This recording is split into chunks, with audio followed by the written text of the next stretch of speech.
Le consensus de Nakamoto, présenté par Cyril Grinspan.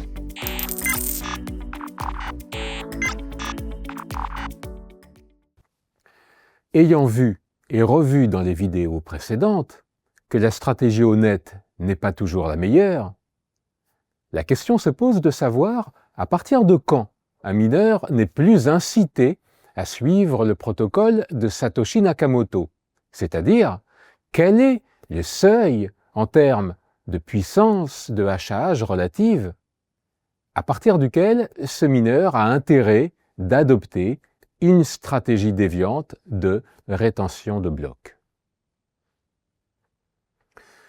Le problème a été résolu dans toute sa généralité dans un article du chercheur israélien Aviv Zohar et de deux de ses collaborateurs, voir la figure 2 de l'article en question. Mais sans toutefois donner explicitement le seuil que nous recherchons. Les auteurs reconnaissent que le problème de minage est un problème dit de décision markovienne et parviennent à une solution en faisant appel à un solveur. Sur Internet, on trouve des implémentations de l'article qui permettent d'obtenir ce seuil. Le but de la vidéo est de le retrouver sans faire appel à un solveur de problèmes de décision markovienne à l'aide d'un modèle très simple de pile ou face. En réalité, comme nous l'avons vu dans une vidéo concernant le paramètre de connectivité, ce seuil peut être très bas, voire égal à 0 si le mineur dispose d'une connectivité parfaite. Si le paramètre de connectivité gamma égale 1, le mineur n'est jamais incité à être honnête. Et plus il diminue, plus gamma diminue, plus ce seuil augmente. Pour calculer le seuil absolu que nous recherchons, nous devons donc faire l'hypothèse gamma égale 0. Il s'agit en quelque sorte de voir le défaut inhérent au protocole Bitcoin. Pour cela, réfléchissons aux actions dont dispose le mineur. Précisément, il dispose à chaque instant de plusieurs possibilités. Miner sur un fork qu'il possède, abandonner son fork et revenir miner sur le dernier bloc de la blockchain officielle, ou encore écraser la blockchain officielle, à condition qu'il en ait les moyens. Lorsque gamma est non nul, le mineur dispose en plus d'une action supplémentaire appelée match dans l'article de Zohar, celle de pouvoir rendre public un bloc de même hauteur que le dernier bloc de la blockchain officielle, à condition, là encore, d'en avoir les moyens. Et ce qui entraîne une compétition entre deux blocs et une division du réseau. Mais sous l'hypothèse que nous formulons, gamma égale 0, cette action n'est pas possible. Le bloc rendu public par le mineur serait juste ignoré par le réseau, car tous les nœuds du réseau auraient déjà eu connaissance d'un autre bloc de même hauteur, et donc l'annonce du mineur serait ignorée en vertu de la loi First Seen Rule déjà évoquée. L'état du réseau dépend donc essentiellement de deux paramètres, A et H. A représente le nombre de blocs minés par le mineur sur son fork le plus récent, et H désigne le nombre de blocs ajoutés à la blockchain officielle depuis la divergence entre la blockchain officielle et le fork du mineur. La stratégie du mineur étant, par hypothèse, toujours répétitive, notons grand R, le nombre de blocs qu'il réussit à ajouter à la blockchain officielle après un cycle d'attaque, et grand H, la progression de la blockchain officielle durant ce cycle. Sur le long terme, nous avons vu que le taux de rendement de la stratégie de minage vaut espérance de R sur espérance de H. Ce quotient vaut Q si le mineur mine honnêtement, où Q désigne, comme d'habitude, le taux de hachage relatif du mineur. La condition pour adopter une stratégie déviante est donc espérance de R moins QH strictement positif. On peut interpréter le second terme, moins QH, comme un coût. Tout se passe comme si le mineur devait payer Q à chaque fois que la blockchain officielle progresse d'un bloc. Plus généralement, on peut représenter les choix du mineur suivant une variation du jeu de pile ou face avec des jetons que nous décrivons maintenant. Au cours du jeu, le joueur et la banque accumulent régulièrement des jetons qui correspondent à des blocs minés.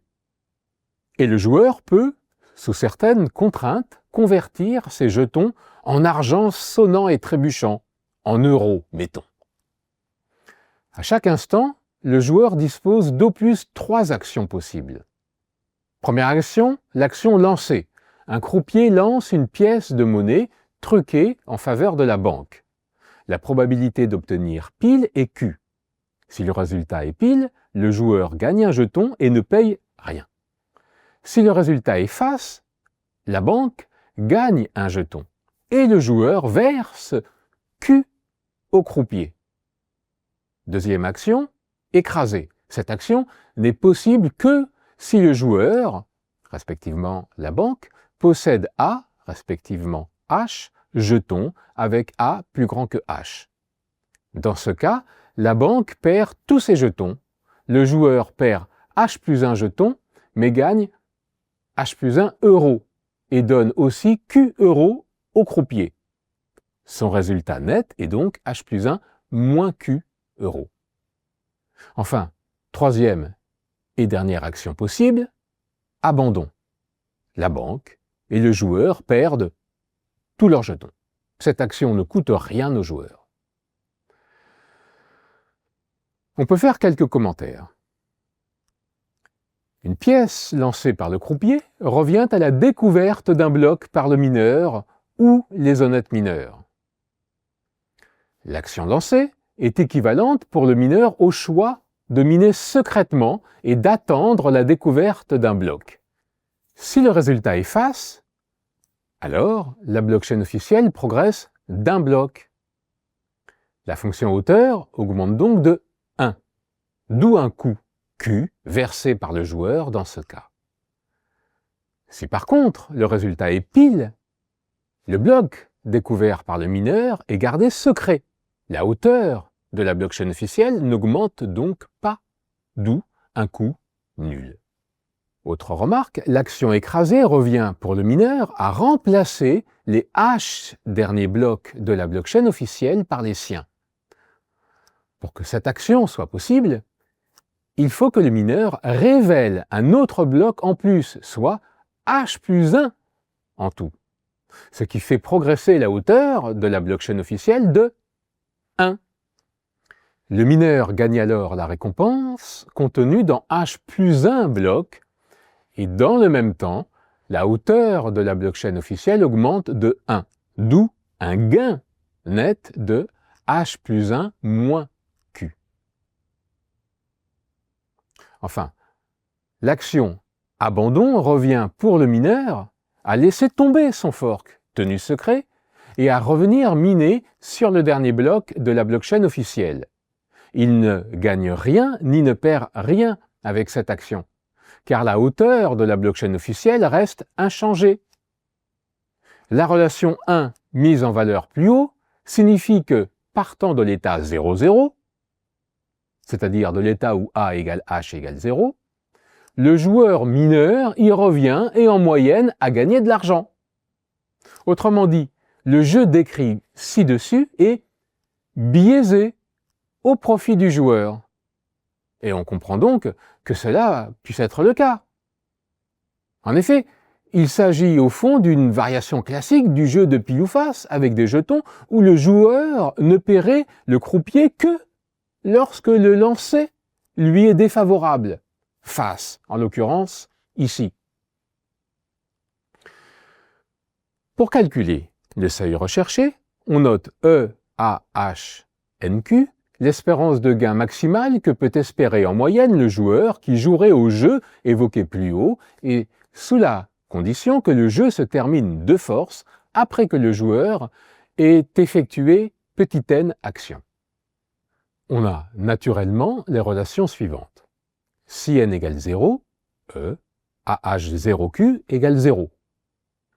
Et pour n strictement positif et A inférieur ou égal à H, eh bien on a E, AHNQ égale le max entre H plus 1 moins Q plus E de A moins H moins 1, 0, N moins 1 Q, et Q, E, A plus 1 H N moins 1 Q plus 1 moins Q facteur de E de A H plus 1 N moins 1 Q moins Q.